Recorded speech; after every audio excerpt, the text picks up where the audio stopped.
March 2, 2011 కరెక్ట్‌గా 15 సంవత్సరాల కింద ఆ రోజు నేను ఐటీ ఇండస్ట్రీలో అడుగుపెట్టాను. అదే నా ఫస్ట్ జాబ్.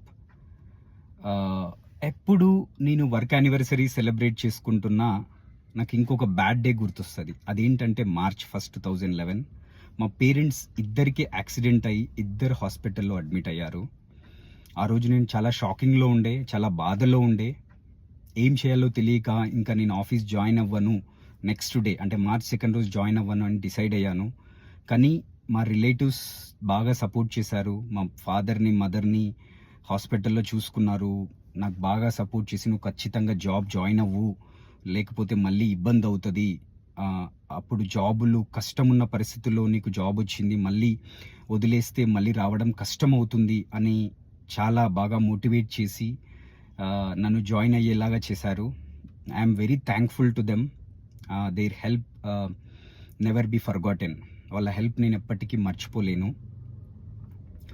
సో కరెక్ట్‌గా ఆల్మోస్ట్ 1 మంత్ తర్వాత మా పేరెంట్స్ హాస్పిటల్ నుంచి డిశ్చార్జ్ అయ్యి బ్యాక్ వచ్చారు. అది చాలా టఫ్ సిచ్యువేషన్ అనమాట. నా ఫస్ట్ జాబ్ ట్రైనింగ్ అటెండ్ అవుతూ హాస్పిటల్‌కి వెళ్తూ అలా టఫ్ సిచ్యువేషన్స్‌ని ఫేస్ చేశాను. But somehow they recovered and ఆ టఫ్ సిచ్యువేషన్స్‌ని ఫేస్ చేసి నేను ఒక మంచి పొజిషన్‌లో ఉన్నాను ఈరోజు. ఆ అడ్డంకులు దాటుకున్నాను కాబట్టి రైట్. సో అదే మీతో షేర్ చేసుకోవాలని అనుకుంటున్నాను. ఎప్పుడైనా టఫ్ సిచ్యువేషన్స్ వచ్చినప్పుడు ఎదుర్కోవాలి. ఎదుర్కొన్నప్పుడు మనం మంచి డైరెక్షన్‌లో వెళ్తాం అనేది మీకు చెప్పదలుచుకున్నాను. అండ్ ఈ 15 ఇయర్స్ జర్నీలో ఎంతోమందితో ఇన్స్పైర్ అయిపోయాను. ఎంతోమంది నాకు హెల్ప్ చేశారు. ఎంతోమంది నాకు సపోర్ట్ చేశారు. వాళ్ళందరికీ ఐఎమ్ వెరీ థ్యాంక్ఫుల్. అందరికీ బాటమ్ ఆఫ్ మై హార్ట్ నేను థ్యాంక్స్ చెప్తున్నాను. At the same time, the 4 organizations where I worked, I want to thank those 4 organizations.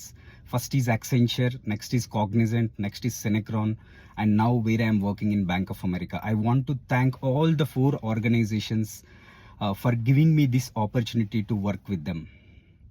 So 15 yearsలో నేను ఎన్నో నేర్చుకున్నాను.